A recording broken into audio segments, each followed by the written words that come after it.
If your business has one or more physical brick and mortar locations, you can't just rely on general SEO. You need local SEO to make sure your business shows up for people looking for your services in your area. Welcome to the Local SEO course from Semrush Academy. I'm Rita, and in this course, you will learn the most essential elements of local SEO, including how to optimize your Google business profile, conduct local keyword research, and uncover valuable local backlink opportunities to boost your rankings. And we will show you how to do all of these things using the Semrush Local Toolkit. And it's not just me doing all the talking, though I like to talk, to be honest. Like all Semrush Academy courses, this course is built by a team of experts who do this work day in, day out. In this particular course, you'll be hearing a lot from Wes McDowell.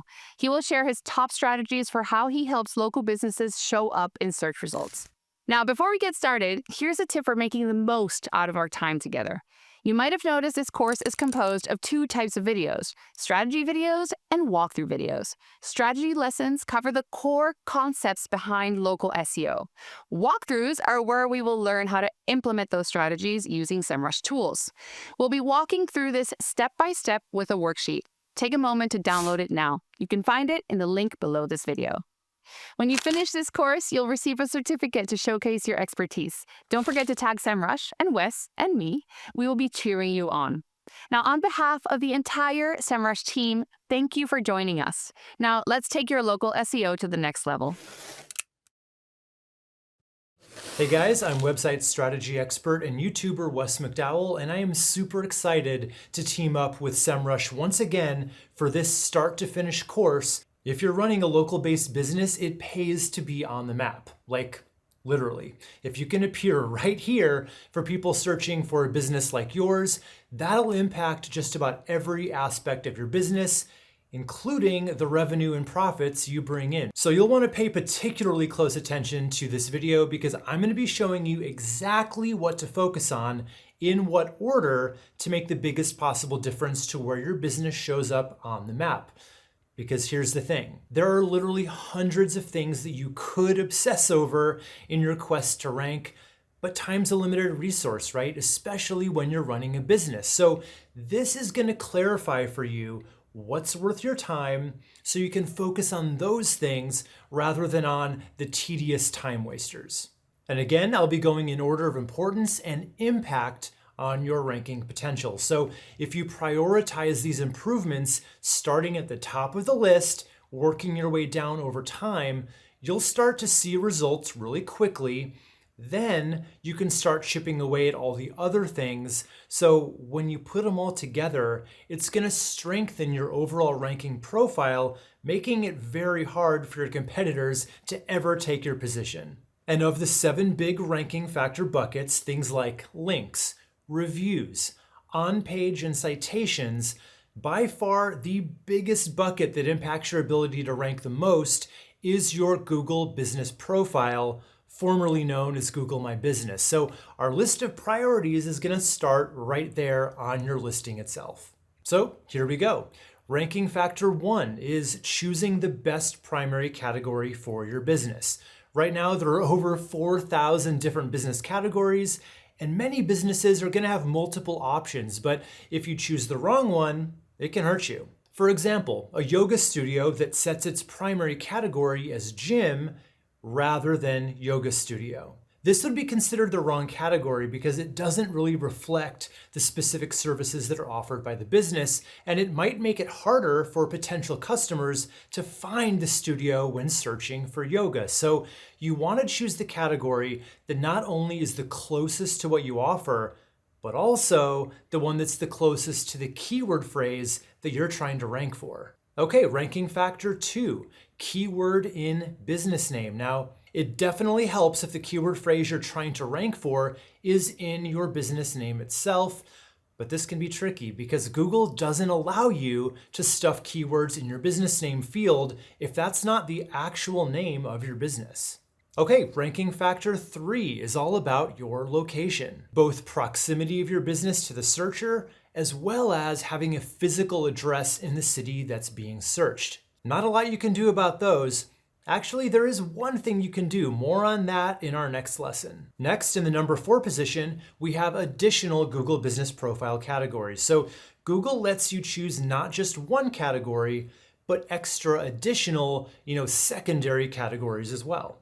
And ranking factor number 5, make sure that your Google Business Profile listing is as complete as possible.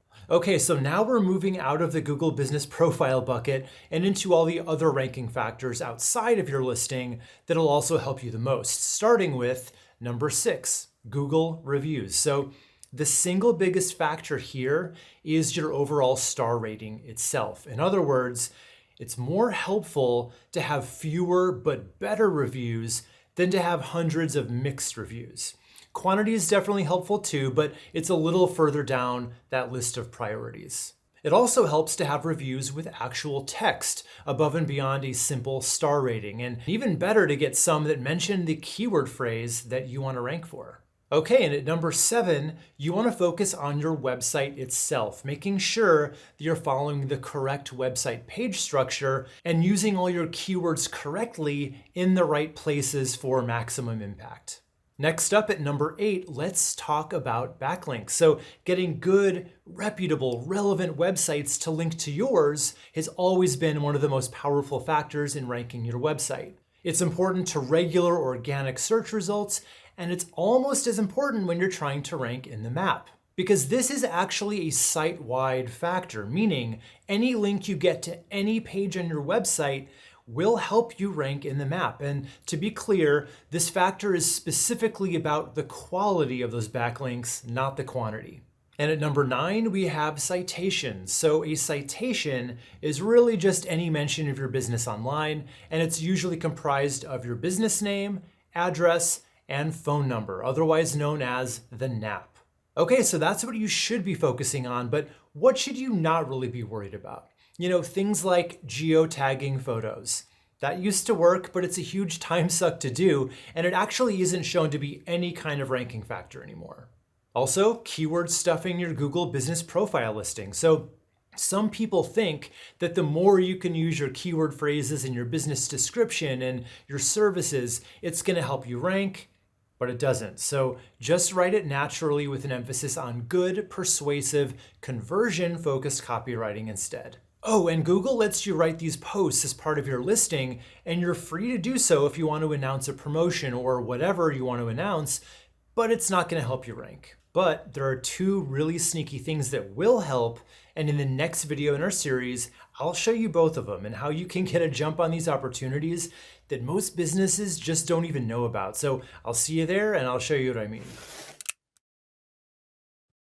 Hey guys, I'm a web strategist, Wes McDowell, and welcome back to a new lesson in the course where we're going to get a little sneaky. So everything I'm going to show you here today is 100% playing by Google's rules. Still, some people see these strategies as a bit controversial, but don't worry, I'll explain everything and you can decide for yourself if it's something you want to try yourself. Now, these 2 tactics have flown under the radar for most local business owners, but they can make a really huge difference in where you show up in the map. Intrigued? Let's get right into it, but we need to start with one true fact. Your location is one of the biggest ranking factors in local search. And location actually plays 3 main roles in determining your position, starting with city borders. In almost every case, without exception, if you want to rank your business in city searches, your address must be physically located inside the borders of that city. For instance, if you're trying to rank for dog grooming Boston, but your address is in Cambridge, you're not going to rank for that Boston search unless there is literally no competitors there either. Next, the city center. So not only does a business need to be within the borders of a city to rank there, preferential treatment is usually given to the businesses that are closest to the center of that town. And that doesn't necessarily mean the true geographical center point. It's just wherever Google has decided is the most important part of that town. Usually it's that downtown area where things are the busiest or most densely populated. And finally, proximity to the searcher. So you know how when you search for a business, whether it's on your phone or even on desktop, and you usually see 3 listings that are really close by? Yeah, that's because they prioritize it that way.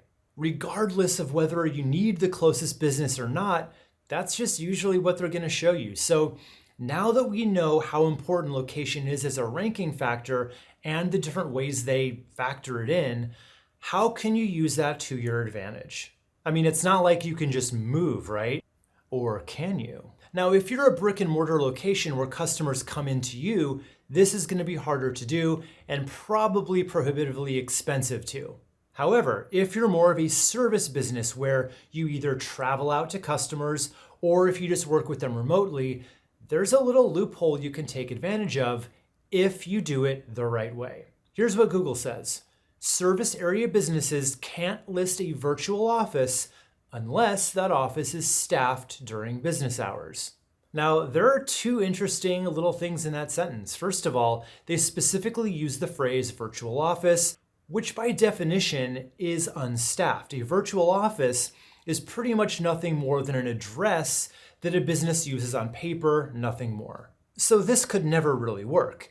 But a simple twist of verbiage like a co-working space, however, that could fit the bill very nicely. And depending on your area, there might be one or possibly more than one right where it would do you the most good.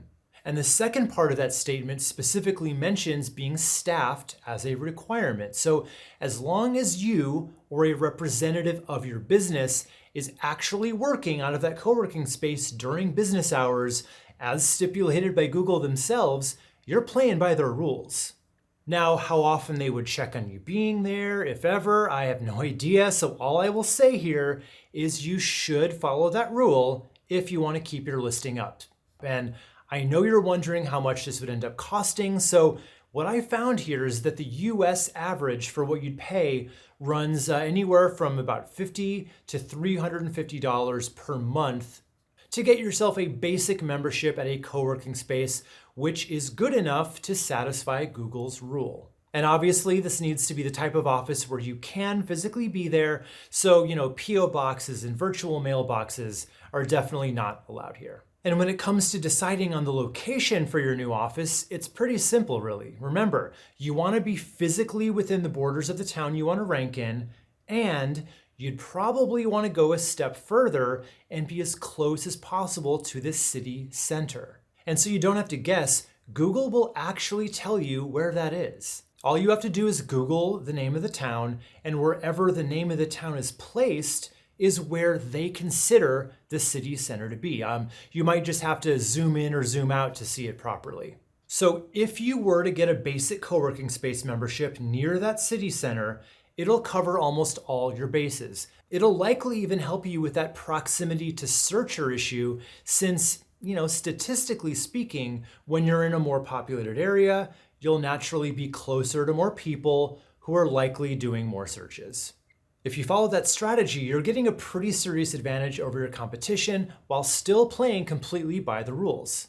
My next hack, however, is all about taking down your competitors who aren't. It really sucks when you do all the hard work of optimizing your business for local search the right way, only to be outranked by businesses that seem to be cheating. And one way your competitors might be cheating the system and outranking you in the process is through something called name spamming. If you watched the last video, you know that the way you name your business inside of your Google business profile can help you rank. Specifically, if you add keywords that you want to rank for to your business name. And you also know, according to Google, your business profile name should reflect your real world name. But that doesn't stop people from keyword stuffing anyway and actually getting away with it. Just check out this map result when I searched for kitchen remodeler. Take a close look at the first result, forever remodeling. Sounds legit, but wait a minute. Kitchens, bathrooms, ... That doesn't sound right. And sure enough, when you click through to their website, Those extra words aren't a part of their website URL, their logo, or anything. And here's the results I got when I searched Locksmith Denver. So the first result is actually an old client of mine, and that's the real name of his business, so he's good. But check out the next two. Job Done Locksmith, Denver Locksmith, Highlands Locksmith, Denver. Pretty suspicious, wouldn't you say? If you go to their websites and social profiles, lo and behold, those aren't their actual business names. And of course, maybe your competition's playing by the rules and this isn't even popping up as an issue that you need to deal with. But if you find yourself in a situation where you're being outranked by listings that are getting a little, shall we say, creative with their names, all you have to do is report them to Google. It really is true what they say. Snitches get riches.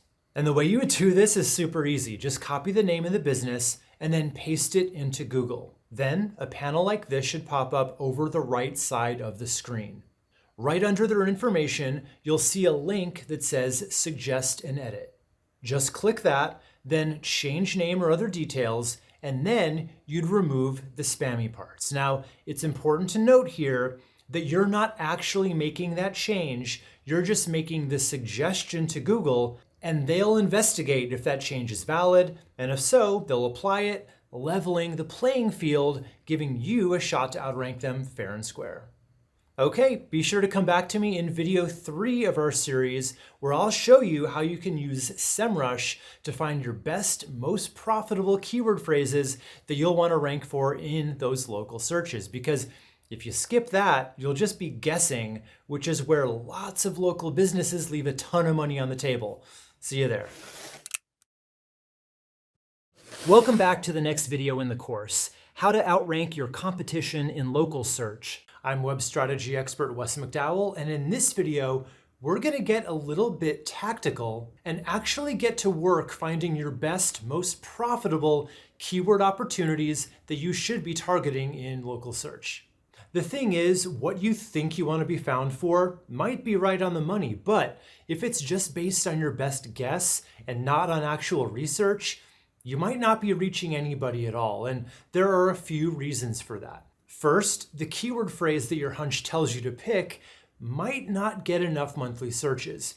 That can happen when the words that you use in your business as an expert in your field don't match up with the words that your customers, who are, let's face it, maybe less knowledgeable, would use when they search for a business like yours.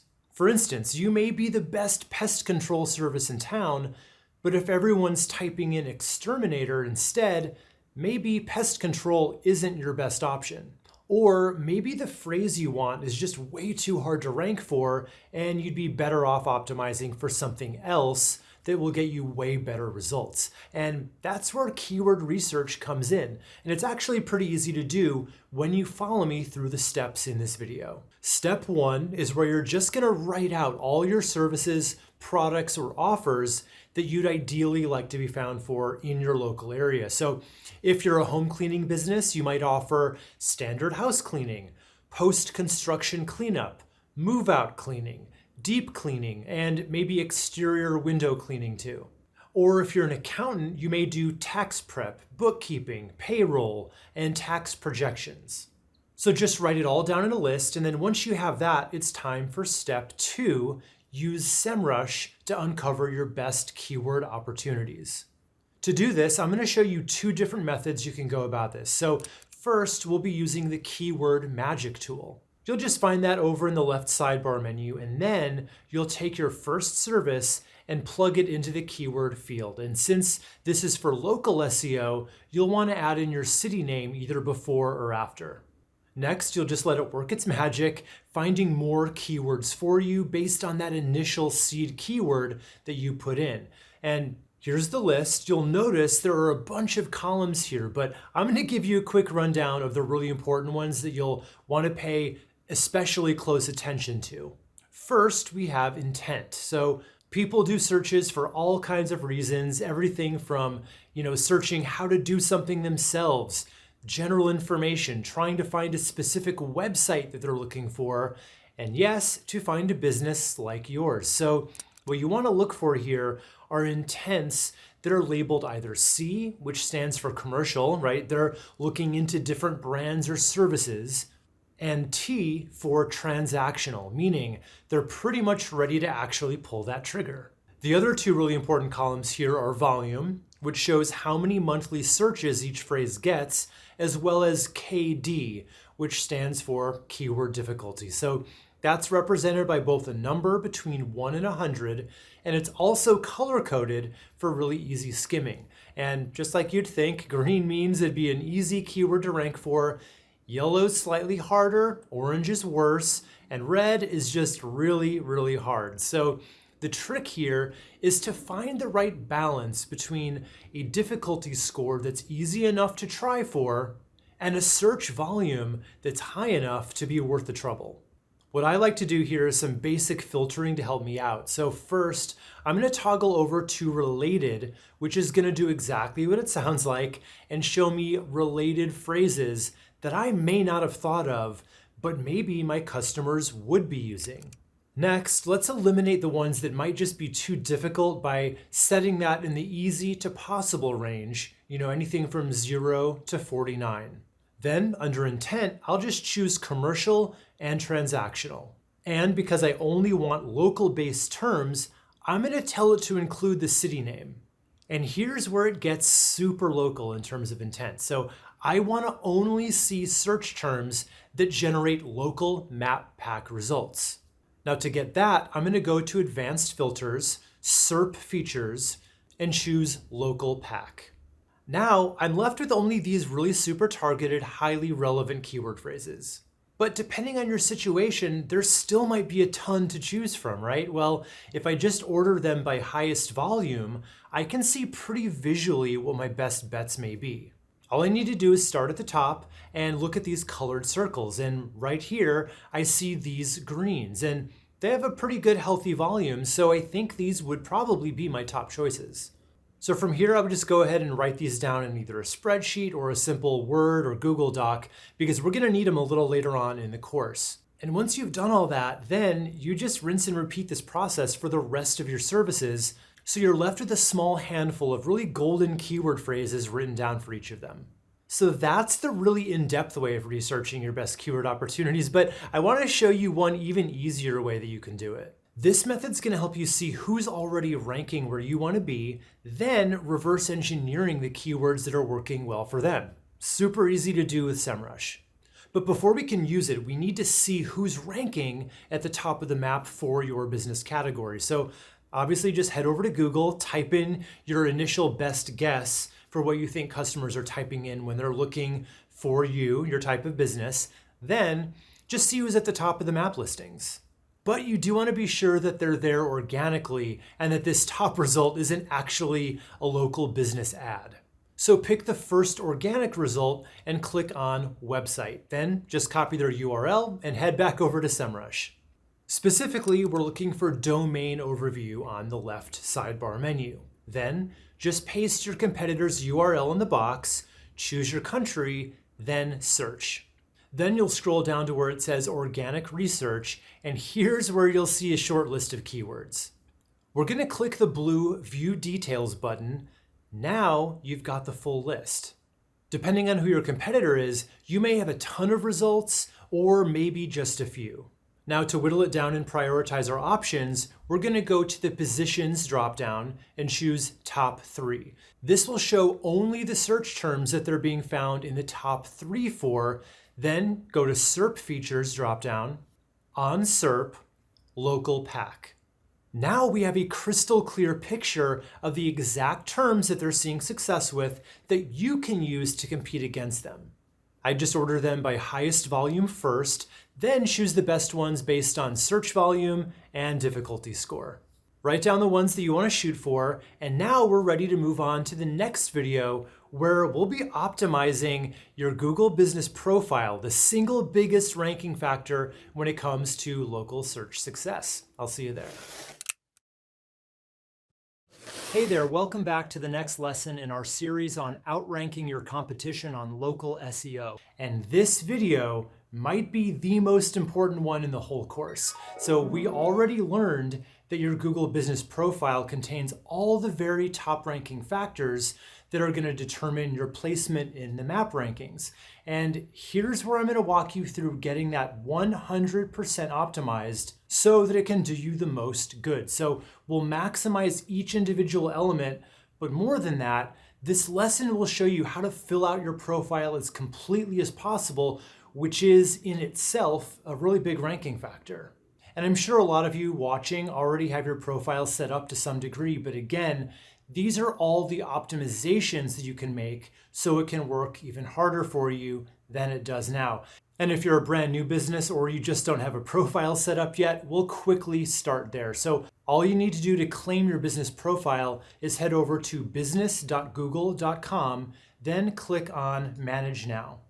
So you are going to need to be logged into Google. If you're not, it's going to prompt you to do that. From there, you're just going to type in your business name. Then you're going to click on Continue. Okay, so here they're going to ask you what type of business you have. So if it's online retail, basically people are buying through your website, you would check this, but that's not what this course is about. This is mostly about local businesses. So if you're a brick and mortar location where customers can visit your business in person, you would check this box.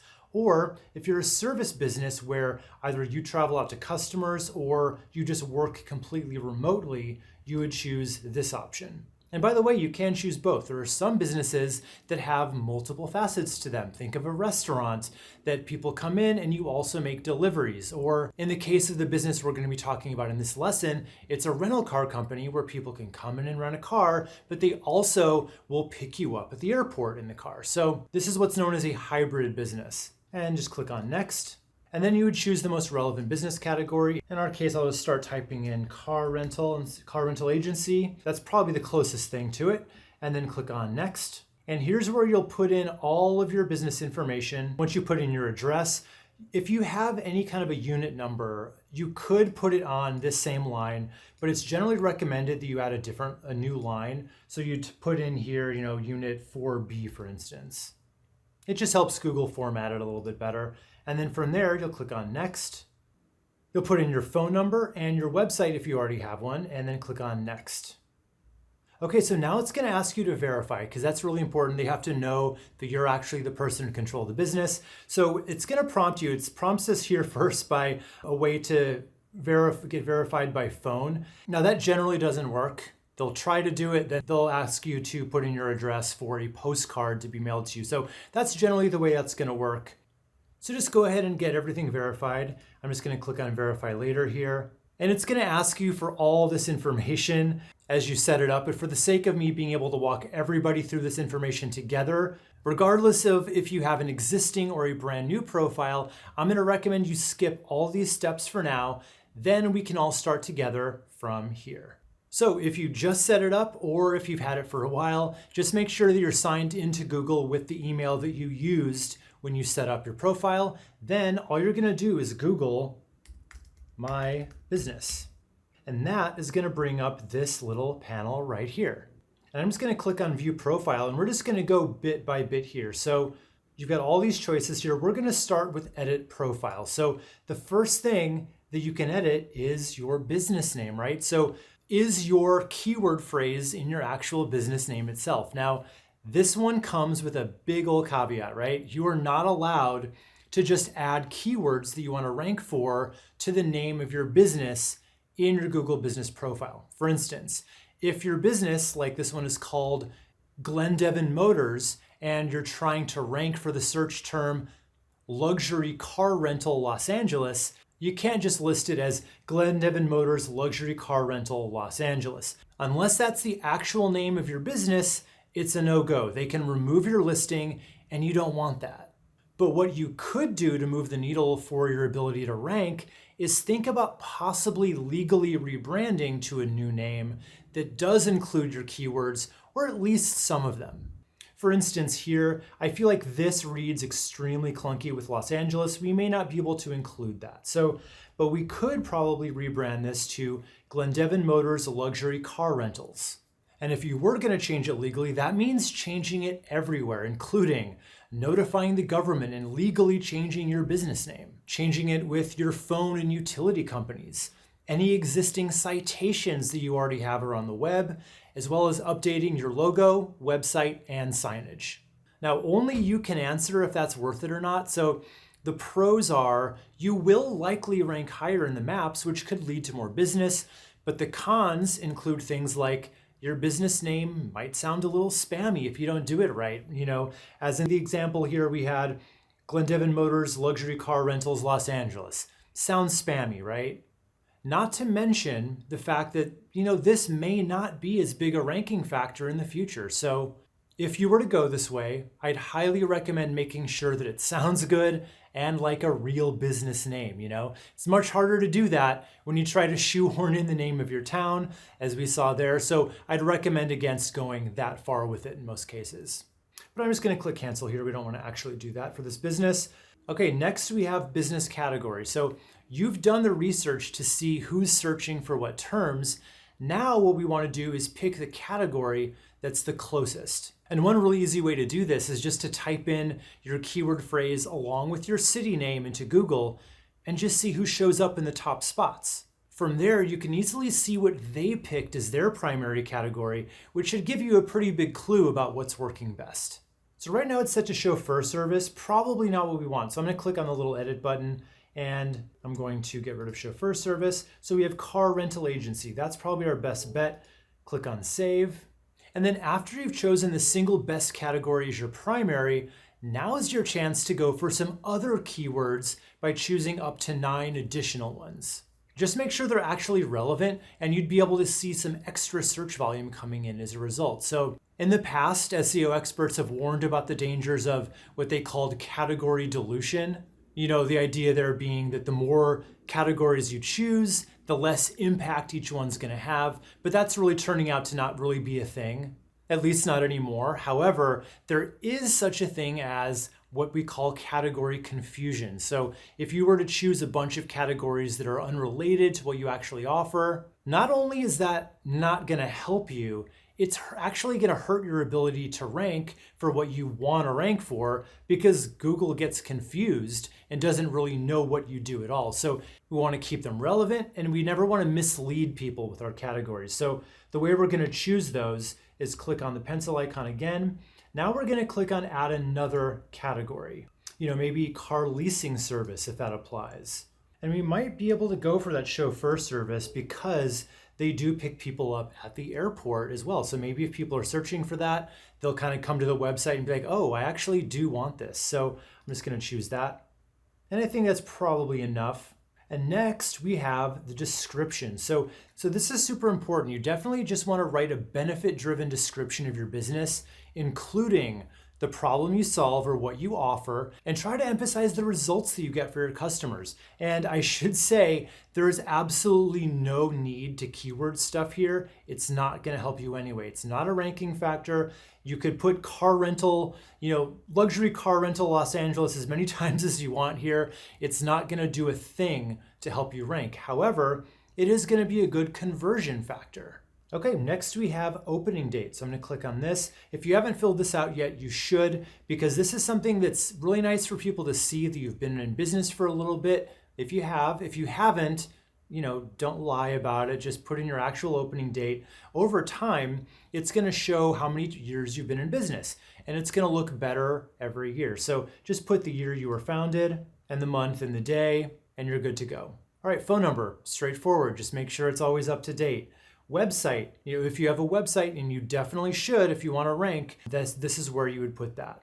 Okay, so now we have kind of a biggie. This is location. So we went over the various ways that your address affects your rankings in lesson 2, but here's where you can input your physical address and or your service area. So this one is set to a physical location because it's a rental car storefront. But if you're a service business with a service area, you would add that in right down here. And remember how we said that this is kind of a hybrid business where there's a storefront, people can come in to rent the car, and there's also the service where they go to you to deliver your car. So what we want to do here is just put in any service areas that we have. So I'm just going to type in Los Angeles and probably set it to Los Angeles County. So you can do counties, cities, states, zip codes. You can get really granular and you can add up to 20 of these. So it is really important to mention here that even if you're a service business and your address won't be shown,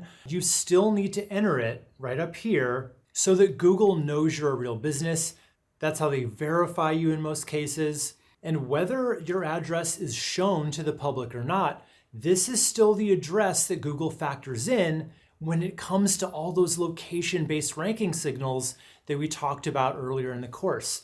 So in other words, if you're a service business, while they do let you specify your service area, that service area in no way affects your ability to rank within that area. It's just there for customers to see if you're willing to work with them where they are or not. So we'll put in all your service areas and, again, don't pad it out. Be realistic because it's not going to help you rank anyway. And in the spirit of giving you all the information so that you can make your own choice here, I do want to mention that Google doesn't want you to list your physical address if you're a service business, right? If you don't expect people to come to you, they don't want you to list your physical address publicly facing. However, you may have noticed that quite a few businesses do, possibly your competition. And the reason why is businesses that list their addresses generally rank higher than ones who don't. Now, I'll just leave that information with you and leave it up to you if you'd like to include it or not. Just weigh out the risks versus rewards and make up your own mind to see if it's worth it to you, even though technically it is playing a bit outside of the rules. Okay, so next we have business hours. So you definitely want to set these, it helps. So if you don't have any main hours, you have this checked. But most businesses have working hours, right? So I'm going to click on open with main hours, and then it lets you choose every day. So Monday, 9 to 5, Tuesday, so on and so forth. And obviously you can change these. You could change it to 6 if you wanted. You just go one by one and make those changes. And if you have any specific holiday hours, holidays coming up, this is where you can go in and make those changes so that, people don't get surprised if you're not open when they think you should be. Okay, now going down to more. So here's where it lets you choose these extra business attributes that may be beneficial to certain customers and help you to stand out. So these are going to be different for each business type. Things like identifies as Asian owned, Black owned, LGBTQ plus owned. And these are things that can show up right here in this knowledge graph over on the side. So if you can identify with any of those things, you might want to include those. So I'm going to go back down here just to show you all the different ones. So there's things in the accessibility department or amenities. It's going to be different for every business, like I said. Restaurants will have a different set of these than insurance agents would, for instance. And this can actually help you rank higher for certain people if they're searching for a specific attribute. Like, if someone's searching for someplace that's wheelchair accessible, for instance, that could help you rank a little bit higher for that search. Okay, so now clicking out of business information, I know there was a lot there. Next, let's talk about photos. Now, according to Google, listings with photos get 35% more clicks through to their websites than businesses who don't. It's even been shown that by adding photos that are super relevant to your business type can help you because Google's AI can essentially see what's in the photo, and it helps to really tie your business to your category.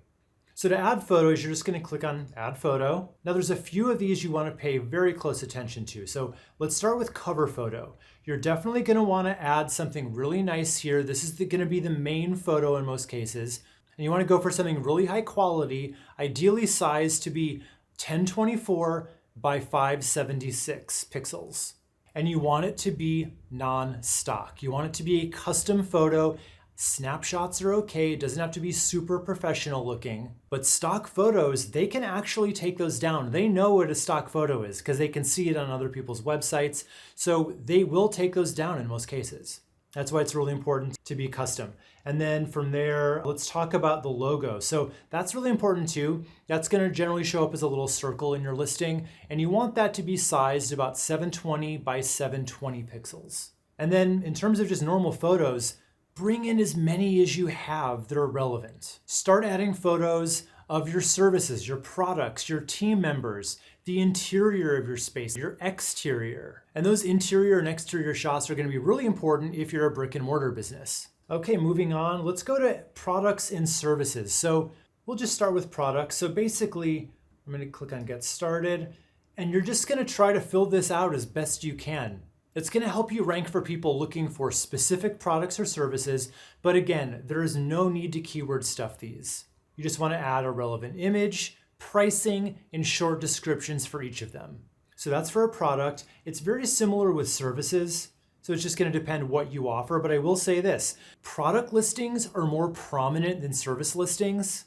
Now let's take a look here on this, what's called the knowledge graph over to the side. There's no products or services listed here yet, but if there were a product, it would be shown right here with images. It doesn't really do that for services. So if you're a service business and you have access to product listings, meaning it's here for you, sometimes it won't be here, depends on your category, but if you have access where it says edit products, I highly recommend that you use this instead of services, even if you provide a service.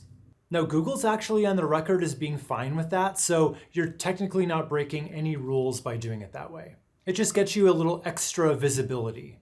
Okay, next let's talk about bookings. So this is basically letting you set a link right to the place on your website where people can schedule something with you. Super powerful if that's one of your main calls to action.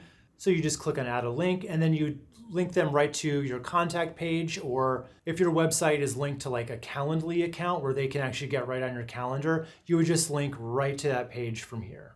Okay, now let's talk about Q&A. So over here, those are going to show up as well. If people have questions, those will show up here and you can answer them. So I'm going to click on Q&A, and generally speaking, if there are no questions, it's a good idea for you to get the ball rolling. Think of this almost like an FAQ section where you can answer, your top 3 to 5 questions that people are always calling you about or emailing you about. Then just answer them completely here. So I'm going to click on Ask a Question, and you would ask it here, right? Can you pick me up from LAX? Then you'd click on Post, and then you would answer it. And then just click on Post. Easy as that. And you would do that for your top 3 to 5 questions. Okay, moving right along. Now there's another really important thing, and that's add update. So this is a way they let you post about events, offers, or any just updates that you want to share. Now, I highly recommend taking advantage of the offer one and always running at least one offer, even if it's just for new customers. So you would just put the offer title right here. You'd set the start date, you'd set the end date. Now the end date, you can set it to 1 year in the future. So that makes it easy to just kind of have an offer always running. You don't have to change it every week, just change it once a year. You can even put it right back to the same thing. You can even use the same offer year after year. You just have to remember once a year to update it. And then you would add a photo. Highly recommend adding a photo. That gives it a little bit of extra visual punch in the knowledge graph right down here. Now, once we're done setting everything up in your actual Google Business Profile, we can actually take things a step further with Semrush's listing management tool. So this is going to help you publish your business info in over 70 directories in the US and over 40 in other countries if you're not US based. So this way you can have even higher visibility and rank even better. So here's how it works. From the left side panel, you need to find Local tab and click on Listing Management. Now I'm just going to type in the name of the business. So if your listing is already live on Google, it should pop up here for you. I'm just going to click that and make sure all of your information is up to date here. And then just this is missing a phone number, so we'd put that in. Just update the phone number and then click on Check. So obviously there's some work to do, so we can take advantage of this here. We would just click on Try It Now. So now we just want to make sure everything is accurate here within Semrush. So this is actually in Woodland Hills, and you can choose to hide your address if you want to do that, or we deliver to local customers, and make sure the brand name's in there. And from here we can choose categories. So all we really need to do is choose the same primary category and secondary categories that we already chose within the Google Business Profile. In our case, it was car rental agency, I should say, and chauffeur service and car leasing service. Make sure everything's right. Then you're just going to click on Start Distributing Info. So while that's going, I want to show you one more thing here because I think it's a really good idea to do a little bit of recon up front just to see how you're ranking currently so that you can track your progress over time.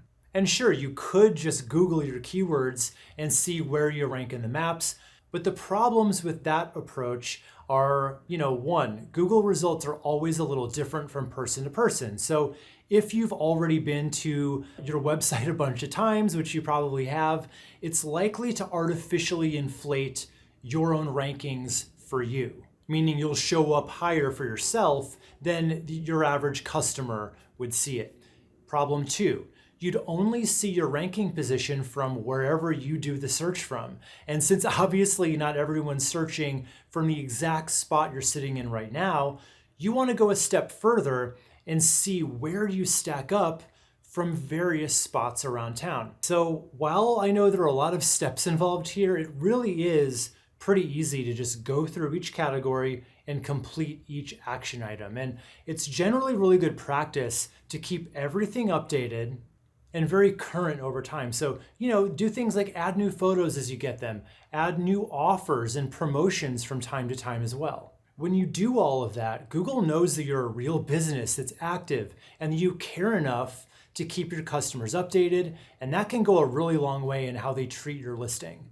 Okay, but in our next lesson, we're going to talk in detail about the next really important step in local rankings, which are Google reviews. So I'll tell you all my best secrets, what you need to get right, and most importantly, exactly how to do it. So I'll see you in lesson 5.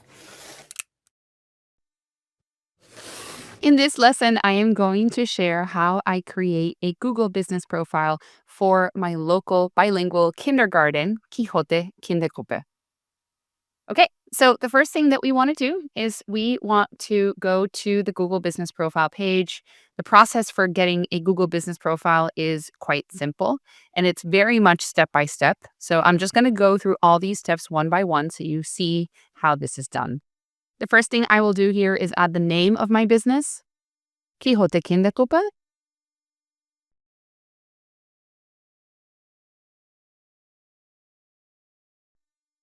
Okay, so as you see here, I typed in the name of my business and the business category. I can later add other business categories. It's going to ask me several questions. You're going to answer those questions based on the specifics of your business, like entering your business address. And here it's asking me if there are any other businesses that are the ones that associated to mine, but in this case, there are none. Do I provide deliveries or home and office visits? That's a no.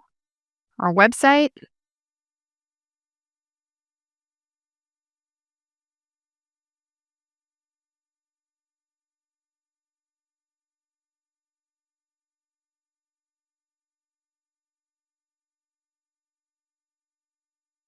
Now we can add more categories. This is important for you to do because it'll allow more people to find your business online.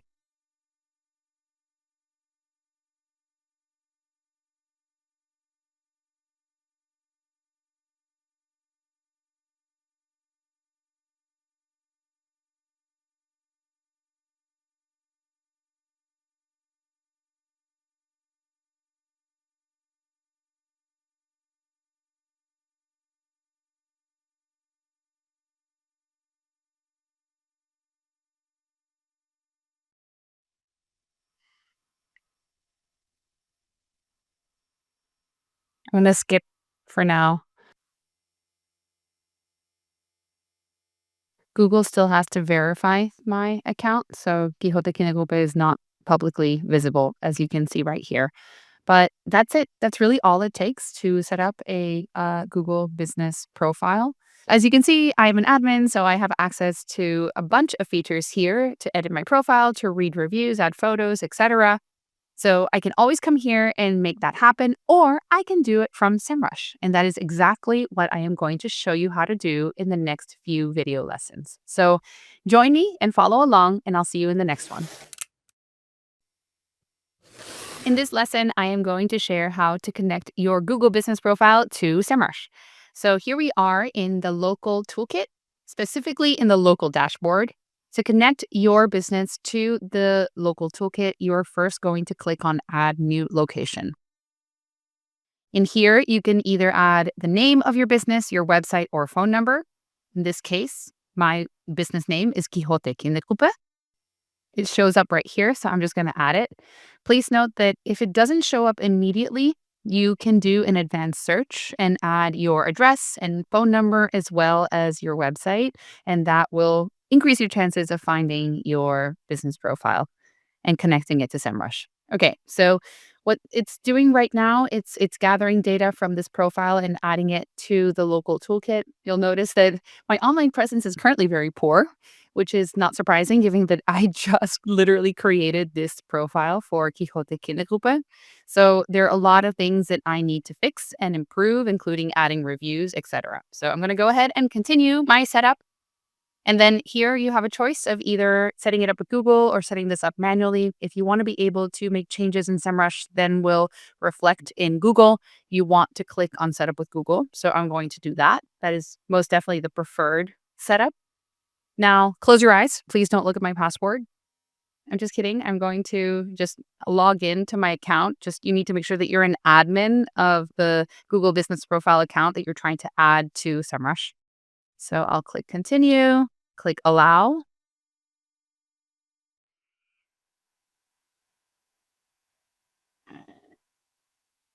Great. We have all this business information, including the categories that I added in Google. I don't have any pictures. I have a very short description. I had also, in my Google Business Profile, added some hours. So now I'm going to distribute this business information. I'm going to create a new folder.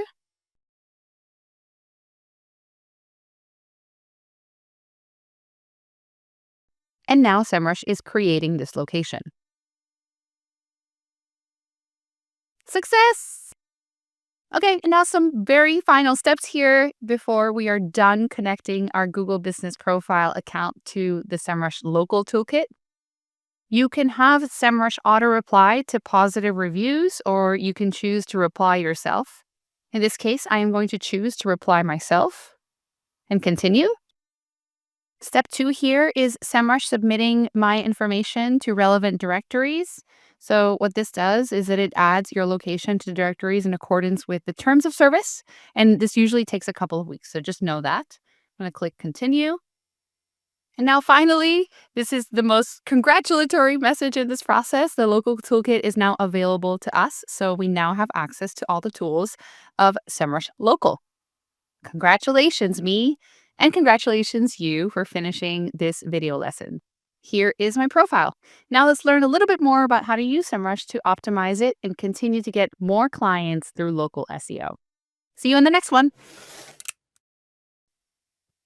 Welcome back.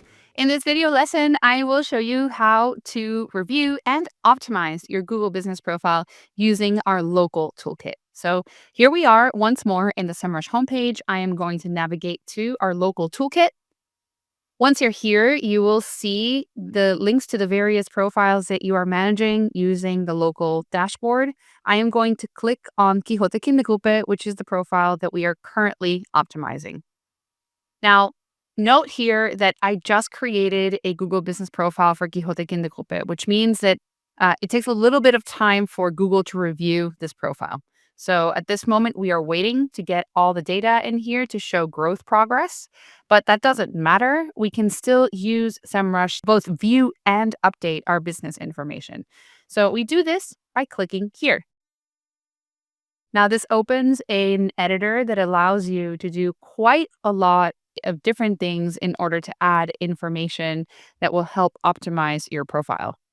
Okay, so now we're in this big, beautiful window that allows us to update our profile and add a bunch of information. Semrush is also quite helpful in letting us know which parts are more important. So, for example, adding a logo increases our chances of our listings being viewed. It says listings with logo field receive 99% more page views. And then listings with photos receive 60% more page views. So if I had to prioritize what to work on first, I would say these two make a lot of sense. So I'm going to go ahead and do that right now. I will add a logo and some business photos to this profile. Amazing. So you can go in here and add a bunch of additional information. You can update your description. You can go in here and add contact information. It's great if you have a social media profiles like Instagram or X. And again, here, Semrush tells you how many more views you get if you add this additional information to your profile. Um, Placement, like where are you, your hours, and then more information here around attributes and payment methods if you are a store particular, that could be really helpful. Okay, so for now, I'm just going to update the logo, cover photo, business photos as I add it in here, and I'm going to click save and exit. And in doing that, I am officially then adding that information to my business profile in Google.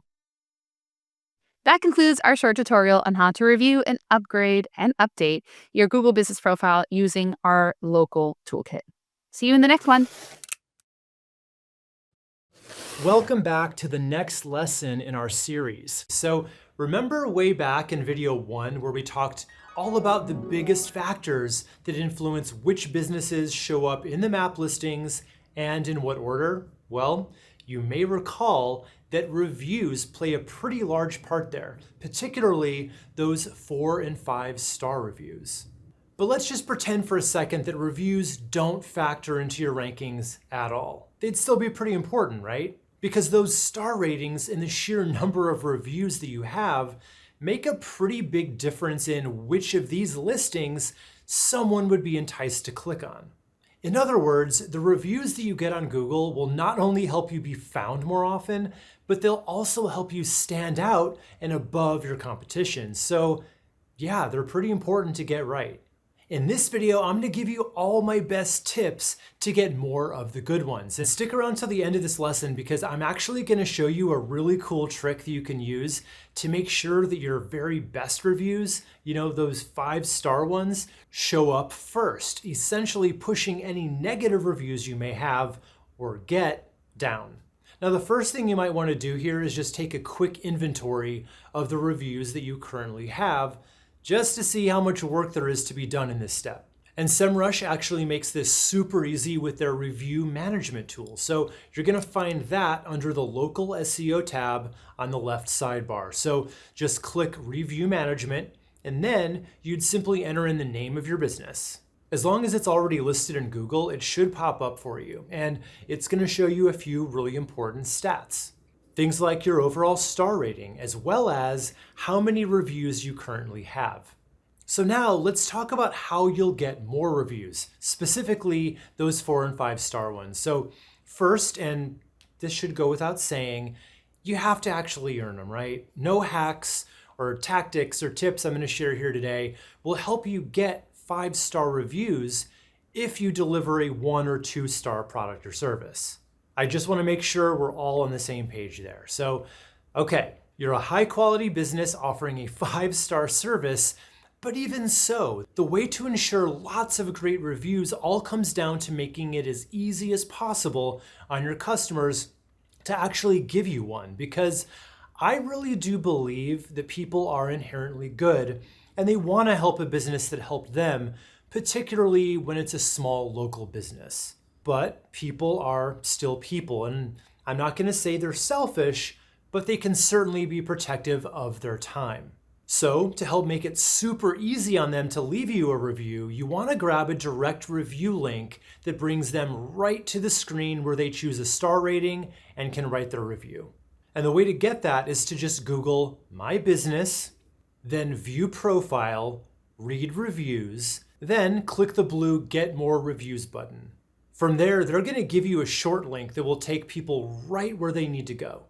So you've got the direct review link, but how do you get it to your customers in a way that will make them actually want to use it? It's all in how you ask and when you ask. So the very best time to ask for a review is right after you've helped them and you know that they're extremely satisfied. The less time that passes, the better your odds are at capitalizing on all the goodwill that you just built up by providing them with excellent service. Not only are they more likely to leave you a review at that point, but when it's recent, it's fresh in their mind, right? Meaning the content of that review is much more likely to be detailed and contain all the little things that make a review really come alive. And in the end, that's gonna make that review much more persuasive.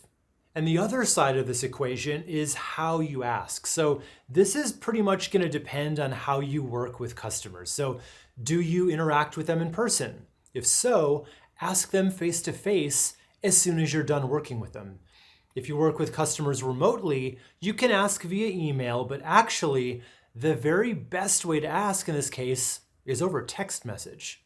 And the reason that works so well is all about the numbers. So the average open rate of emails is right around 20%, but the average open rate for an SMS campaign is 98%. And by extension, response rates for text messages are also much higher than emails. Just make it personal and then give them a reason to leave that review, even if that reason's nothing more than, it's really gonna help us out as a local business. Again, people really do wanna be helpful, and if you make it easy on them by texting them that direct link, you're gonna get some really high response rates. So that's the best strategy for getting those reviews consistently over time. But there's more to the story. When potential customers are looking at those reviews, they're not only looking for what your past customers are saying about you, they're also paying attention to what you're saying back. And that's why it's so important to respond to every single review you get. When you get a good one, awesome. Just respond back without a template, make it personal. Thank them for being a customer and let them know how much that nice review means to you and for your business. That simple response is going to signal amazing customer service, and responding to reviews can also help, undo some of the damage done by any potential negative reviews too. So let's say the worst thing happens and you get a terrible 1-star review, You've basically got 4 possible ways that you can handle it. 1, you could ignore it. That's a mistake because it just lets it hang there without the benefit of your side of the story. Plus, it makes your business look like you just don't really care. Not a great look. 2, you can lash back. Also not good. So while I totally get how satisfying it can be in the moment to give the negativity that they're giving you right back to them, fight that impulse. It's just going to make you look unprofessional and like you're not really willing to make the situation right. Take a look at this real owner response to a 1-star review that was left. Does this look like it's de-escalating the situation? No, it's actually making things a lot worse, right? This owner just comes across as belligerent, and whether he's right or not, a response like this is very likely to do more damage than the original 1-star review would on its own. So that brings us to option 3, to respond in a measured way that addresses what went wrong, and more importantly, that you're willing to fix it. So if the complaint is from a real customer, just let them know how sorry you are that this happened and what you're willing to do to make it right. Even if you think that they're in the wrong, even if you know this customer can't be salvaged, you should still do this, not just for that person, but for the benefit of all your future customers who are reading this interaction. And trust me, they're reading it. People can't resist this kind of drama, right? So use that to your benefit. And if it's a fake negative review from a competitor or an ex-employee or any non-customer, which happens, by the way, it's weird, but it happens, you should still respond to that in a really calm manner, just saying that you're really sorry, but you don't have any record of them or their experience, and just to, provide more details so we can help you out. And they're probably not going to respond back to that. And if you suspect that this review is fake, that's when you can use option 4.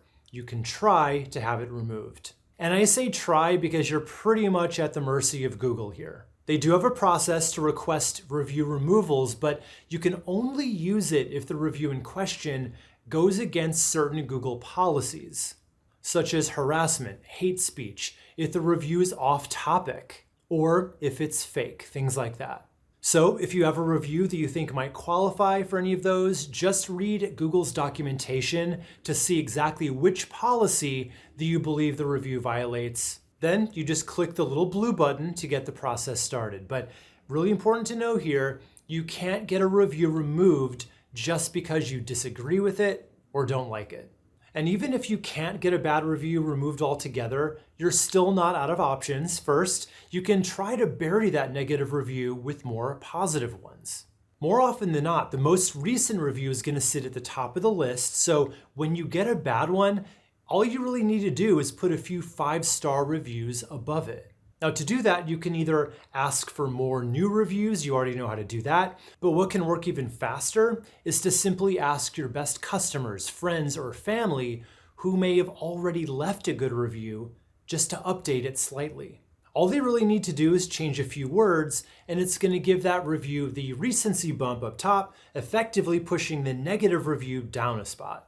And if you wanted to take this tactic a step further, here's a really cool trick you can use to make sure that your very best reviews stay up at the top for as long as possible. So if you have a really particularly good review that tells a really compelling story of how you've helped them or helps overcome a really common objection, what you can do is reach out to the person who left the review and ask them if they wouldn't mind updating it by adding a photo to it.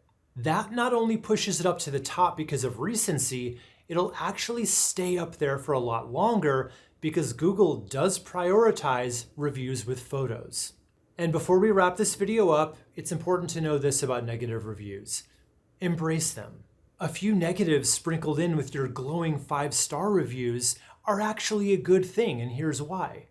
They're authentic. They make the rest of your better reviews more believable. People are naturally going to be a little on guard when they see a business with tons of perfect 5-star reviews and nothing else, because it doesn't seem real and just doesn't seem quite right. But if you have a 4.7, 4.8, that's actually the sweet spot.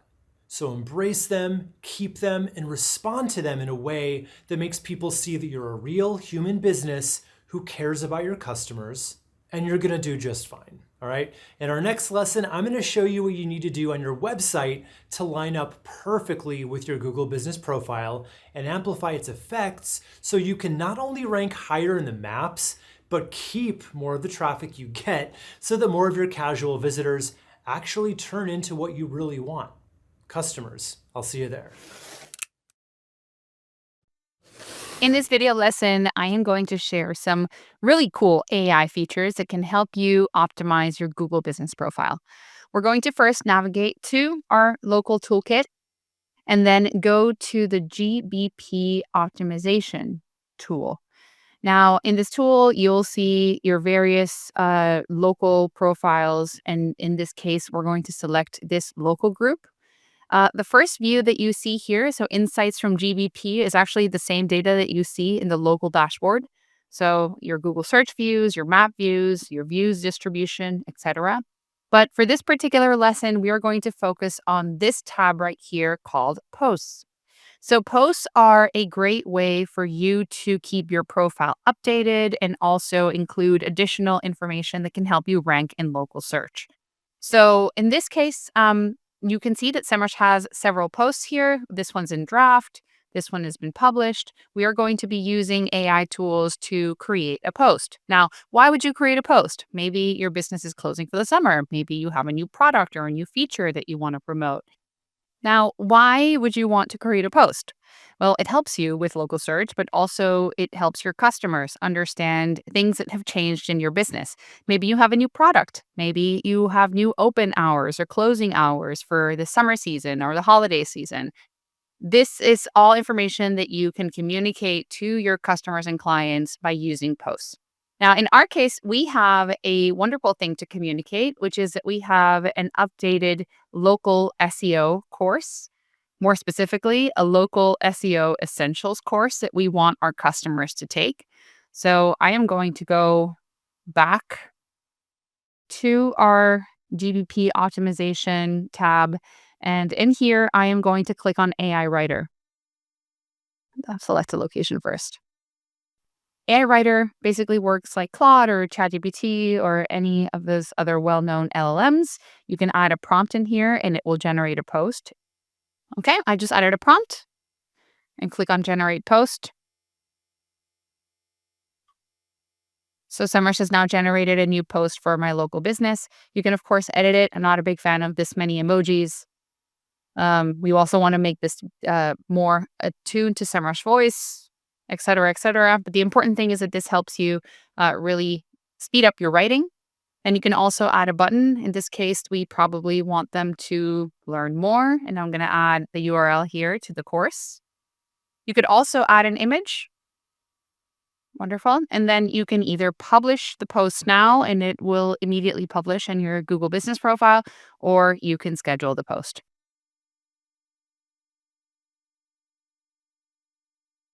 Great. So this is how you can use AI features to create posts that post and keep your customers updated in your Google Business profile. Now let's use other AI features to manage our reviews. So in this series of tools in the left-hand menu, I'm going to click on Review Management. So the first thing that you see here is a lot of information about reviews. So we have how many reviews we've had by star rating, as well as the average star rating for this business. And then as you scroll down, you'll see that there's a list of all the different reviews that we have received to this Google Business profile. So you have the option here of either replying in thread. So you can go in here directly and make replies on behalf of, in this case, this is the Semrush profile. So on behalf of Semrush. So this makes it really easy. You don't need to log into your Google Business profile. You can do everything from Semrush. Or you can also activate AI features that allow you to reply to reviews. I am going to click here on this AI replies section and click on edit. So there are two profiles in this local group. We have Affinity Toastmasters Club and we have Semrush. In this case, we have chosen to auto-reply all new reviews in English with a friendly tone. You can change the language. You can also change the tone to professional, energetic, or calm. Also in here, you can decide to only reply to negative reviews, or maybe you want to only reply to positive reviews and handle all the negative reviews yourself. Regardless, you can turn these AI features on or off depending on your own preferences, and then just click on this button to save your changes. Okay, so that completes our tutorial where I showed you two powerful AI tools that can help you keep your Google Business profile up to date for your customers. See you in the next one. Hey there, welcome back to the next lesson of our local SEO training course. And this video is all about optimizing your website for local search success. Specifically, how should it be organized and what should go on your key pages so that everything lines up perfectly with all that hard work we've already done on your Google Business profile and to help amplify your ranking potential. Now, there's a whole lot you can do here from an SEO perspective, but I want to start this lesson out with one really big warning. Don't overdo it. Almost every YouTube video you'll see about on-page search engine optimization will encourage you to make a page something like this.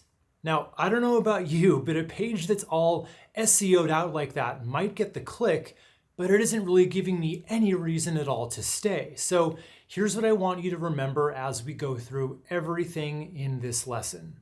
Always write and optimize for your customers first and for Google second, okay?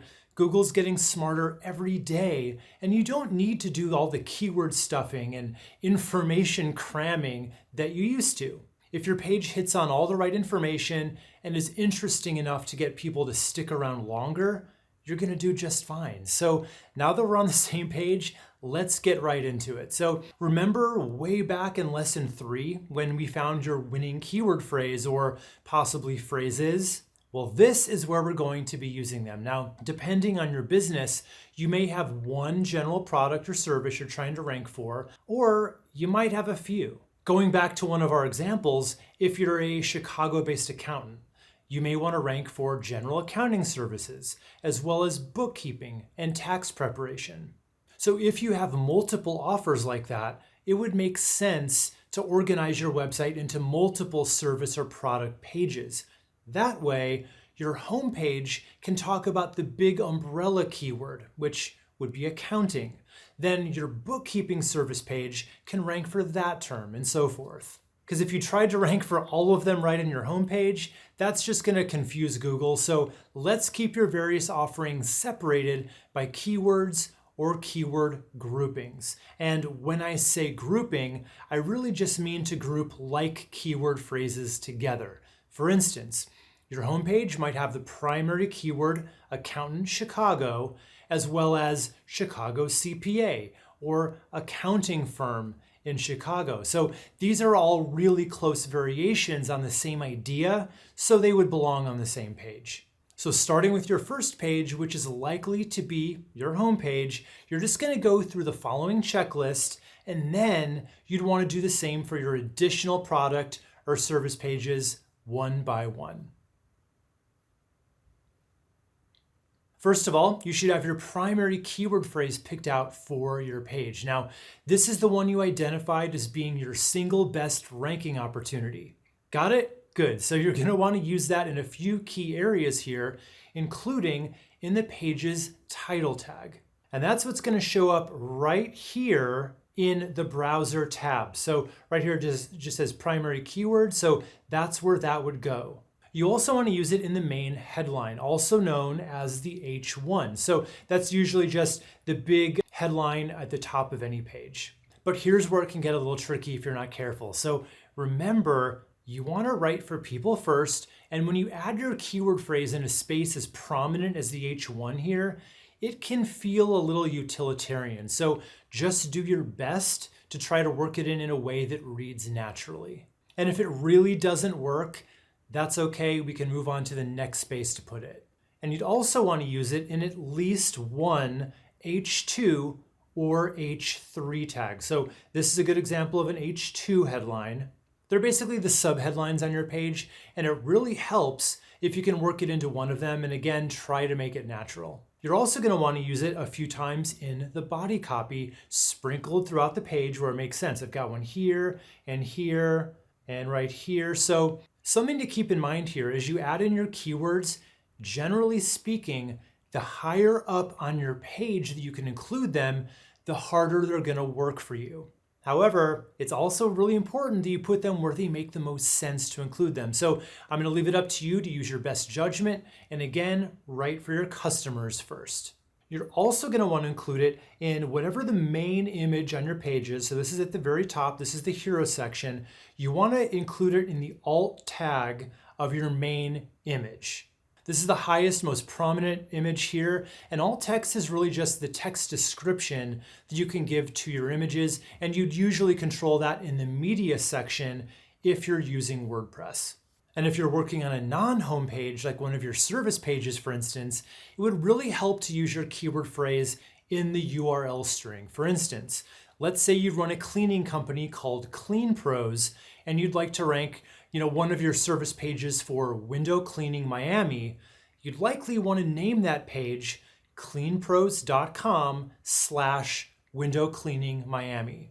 And you'd want to separate all those words with hyphens. Now, obviously, that doesn't really apply if it's the home page, but it works great for all those other service pages you want to rank. Okay, so we're still working on that first page, and after you've worked in all those primary phrases in those key areas, it's time to round it out with your secondary keywords. These are the ones that you found in your research that are also going to be good ranking opportunities for you, as well as some closely related words and your city name. And for each of these, I also like to go bit by bit through the page and find little opportunities to include them wherever it makes sense to do it. Again, making sure it still reads well and doesn't feel off in any way. No stuffing, no stilted language, but if it makes sense to include the phrase, CPA in Chicago, add it in. And just like before, the higher up on the page that you can get to these, the more they'll count. So I have it once here in the subheadline, and you can put it again in an H2 or an H3. And remember, you've got multiple secondary keyword phrases most likely and all these related phrases, so you can use them in your various H2 and H3 tags throughout the page. And a great place to include these is in an FAQ section. You can see I've got a primary keyword in the first one and maybe a secondary keyword here. It's just a really natural place to work it in usually. And then once you've done that, you're going to want to find all the rest of the images on your page. And you're going to want to give each of these alt text that coincides with those secondary phrases, as well as those closely related words that make sense to use. Now, it can always look a little off when you try to add your city name over and over again in a page, so I do have a little trick up my sleeve for adding your city name a few extra times, and that is going to be right here in your testimonials section. So all you need to do, and this looks really natural, is include the city and the state on the line right after the person's name. It looks perfectly natural that way, and you get a little extra local credit. Okay, so that's going to handle your keywords, but there are definitely still a few more things you need to add if you really want to get your on-page SEO dialed in just right. So the next thing you want to add is your business name, address, and phone number, otherwise known as the NAP. So make sure you're using it exactly as it shows in your business profile. And all you really need to do is put it down in your footer so it shows at the bottom of every page on your site. And ideally, you'd embed a Google map of your business location, and I'd recommend also including that right down in the footer. And just to be clear, this is not a static image of a map here. It's an actual interactive map from Google that has your business information embedded in it, and then you would just embed that whole map right here. Now, this isn't going to be necessary to include if you decided to hide your address on your profile, like if you're a service business that travels out or works remotely, but you can definitely still include your business name and phone number in that case. Now, there's one more thing you can add to put you over the top from a ranking standpoint, and it can help keep people on your page longer too, which is just yet another ranking signal to Google, and that is including a strategic video on your page. The thing is, it doesn't really matter what the video is about. It could be a business overview. It could talk about the problems you solve and how you solve them. It could even be a testimonial supercut or going over your top FAQs. Whatever the video's content focuses on, it should be uploaded to YouTube because remember, Google owns YouTube, and then you just want to embed that video from YouTube right onto your page. Then you're just going to want to make sure that you've titled that video with your business name and your primary keyword phrase for that page you're going to put it on. And then in the description of that video, be sure to include the full NAP, name, address, phone number for your business. When you use all that metadata on your video that's on YouTube, which is again owned by Google, and you embed that video on your own site, that's a really strong link that you're creating between the two properties, and you'll just enhance your ability to rank locally. Okay, so that takes care of what you can do on your website to help you outrank your local competition, but there's still another really important aspect to complete local SEO, and that's getting other websites to link to yours. We call those backlinks, and getting mentions of your business around the web, otherwise known as citations. They're both still pretty big ranking factors, and we're going to tackle both in our next and final lesson. I'll see you there. Okay, welcome back to our final lesson in the series, how to outrank your competition in local search. So we've already covered a lot of ground in what you can do, what you can really control in terms of helping you rank higher in the Google Map Pack and be found by more potential customers in your area. And now there's one more thing we can do that's pretty easily under your control, creating citations, and one thing that unfortunately isn't, which is building backlinks to your site. But don't worry, I'll still show you how to stack the deck in your favor to really help encourage others to link back to your website. Now, if you remember back in lesson 1, I showed you the biggest ranking factors when it comes to ranking in those local map searches. And both of these elements do play a part.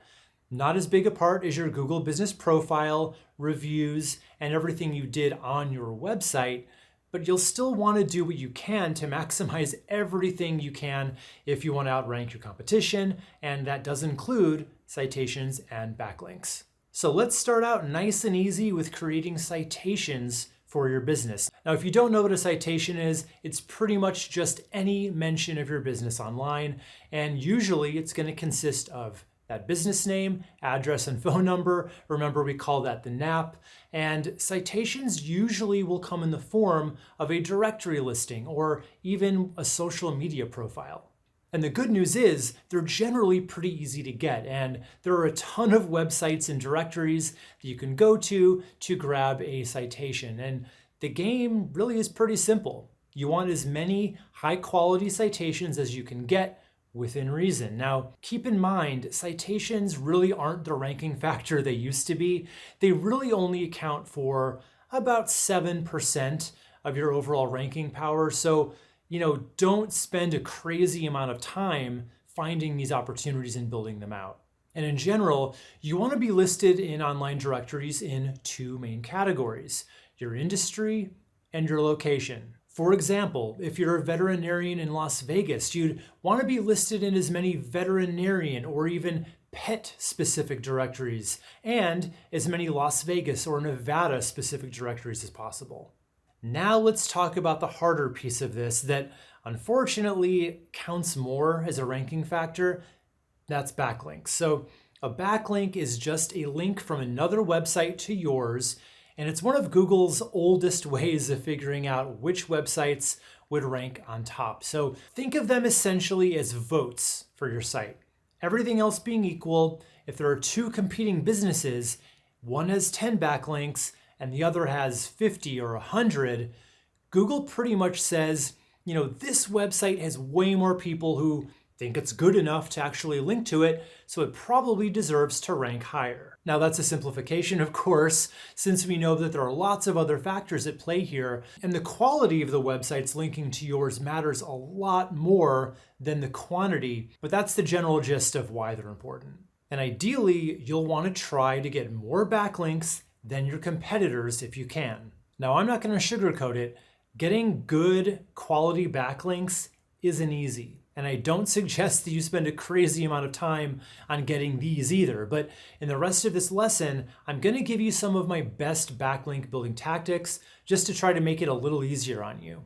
And the first thing you want to do here is get a really clear picture of how your backlink profile stacks up against your competition, because maybe you're already doing just fine and you don't need to focus too much on this part. Or if you're falling behind, you'll at least be able to see by how much and then get some really great ideas for where to get those links so you can catch up. And the way we're going to find this out is using Semrush's backlink gap tool. So looking at the left side panel under competitive research, just click on backlink gap.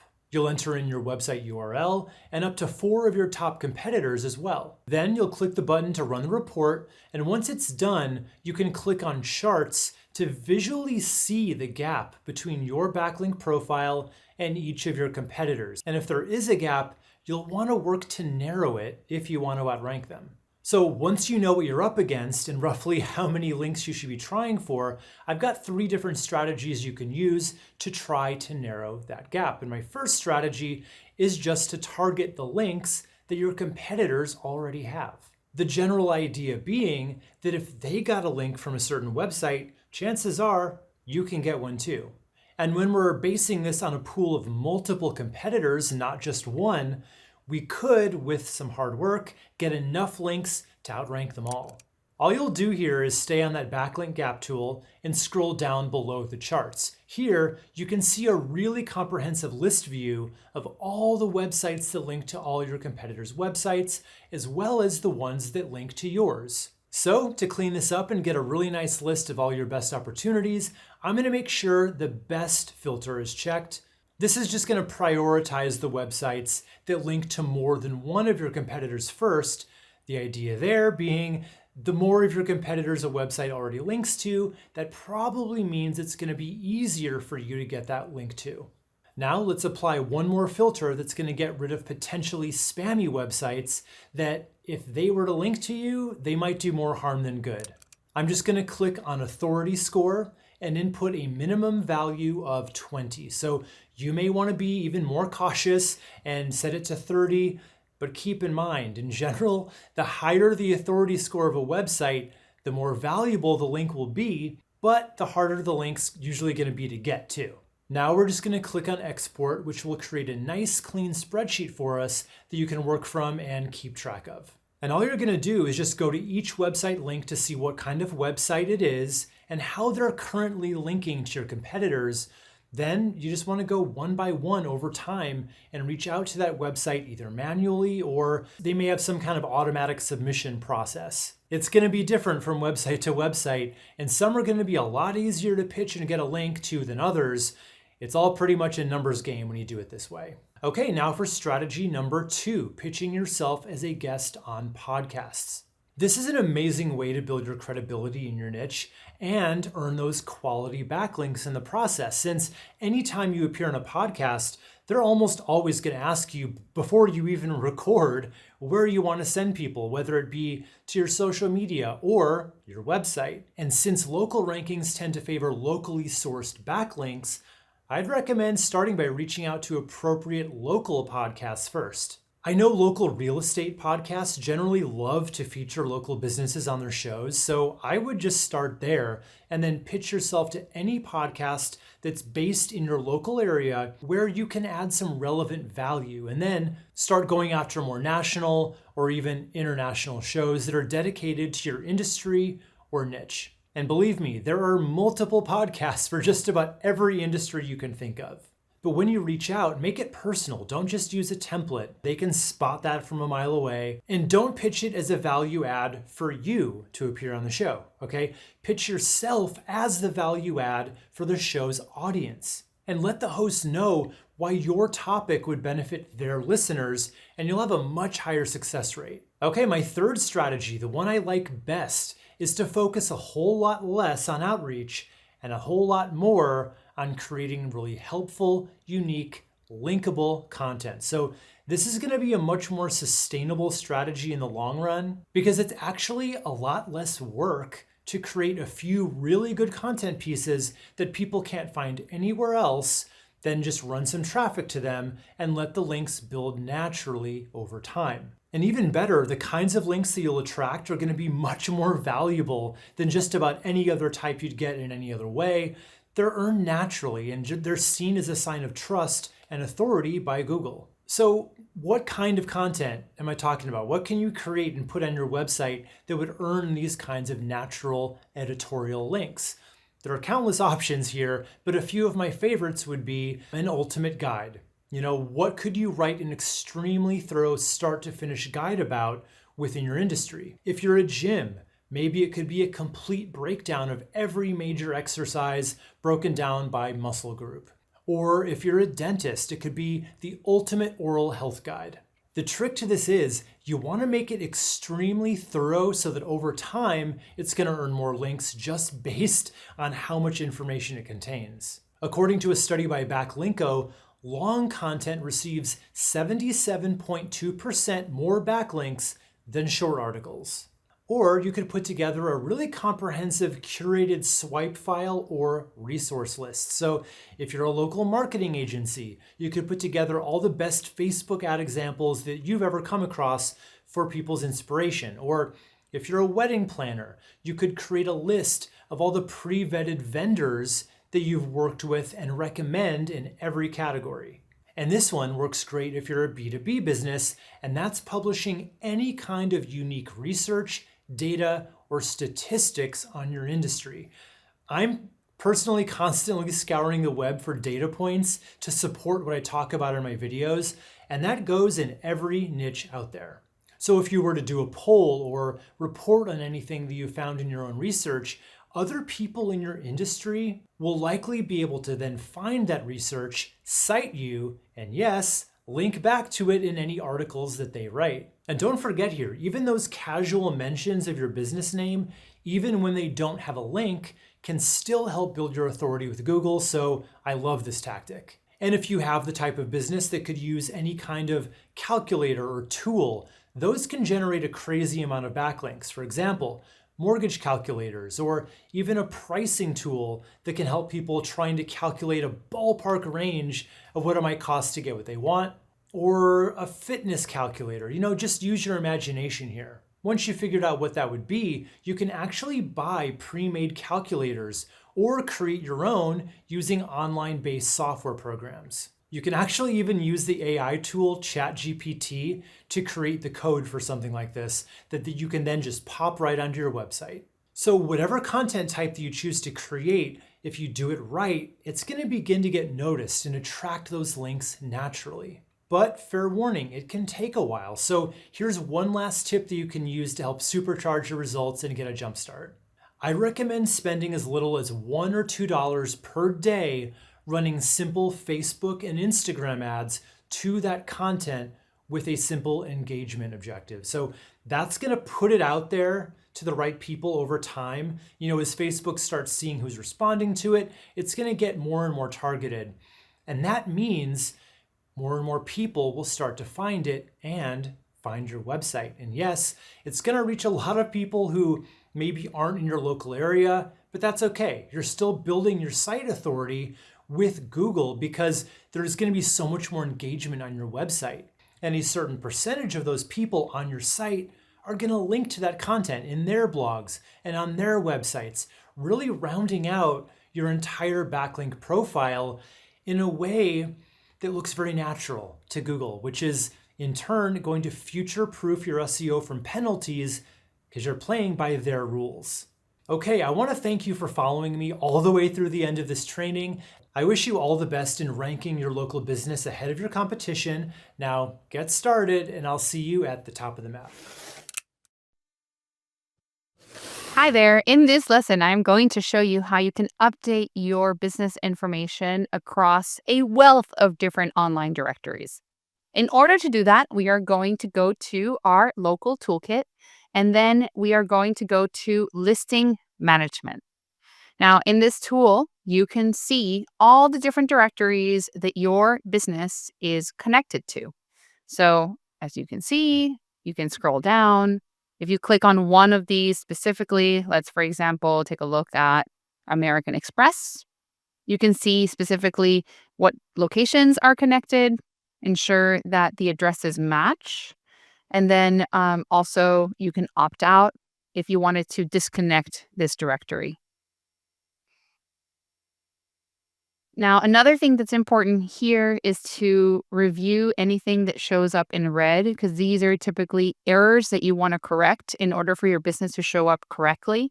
So in this case, for example, Affinity Toastmasters is unavailable. This business is currently not available. You might want to change that if that fits the strategy of your business. So on and so forth. You want to review anything that's in red for all the directories that are listed. Now, other things that are important features of the listing management section is this tab right here called duplicates. So maybe there are multiple people in your organization that are creating profiles in directories. Maybe the people that were creating profiles have now left your company. And so you have duplicate profiles in various directories in various places on the internet. This allows you to identify and suppress duplicate profiles. So as you can see, actually, the Semrush profile here has very few issues with duplicates, but these are some possible duplicates that this is now identifying in this tool. You can also see anything that is being processed right now in terms of duplicates and profiles that have been suppressed in the past because they were duplicate listing pages that were now redirected to the real actual listing in each of these directories. Okay, so with that, I complete my quick tour of the listing management tool inside the local toolkit. Take a look at it, find where you're showing up in what directories, and adjust any information that needs to be adjusted so your business is always showing up consistently with the right information across directories on the internet. Okay, that's all. See you in the next one. In this video, I am going to show you how to use the local toolkit to figure out how your business ranks in Google Map searches. So in order to do this, we are going to go to the local toolkit and to this tool called Map Rank Tracker. Okay, so the first thing we want to do here is we want to add a campaign. You're going to enter the name of your company and the location if necessary. I am going to create a campaign for Quixote Kindergruppe. This is a brand new Google business profile, so it doesn't have a lot of information, but still, I want to see how it's currently ranking for some important keywords, like stuff that people are searching for in my local area. So daycare center is a keyword that was automatically added to this campaign. And Semrush recommends a bunch of other keywords here that I actually really agree with. So I'm just going to add those. Childcare services, after school care, infant care, preschool program, or the early learning center.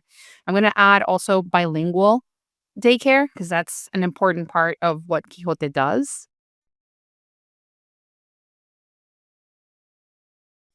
Okay.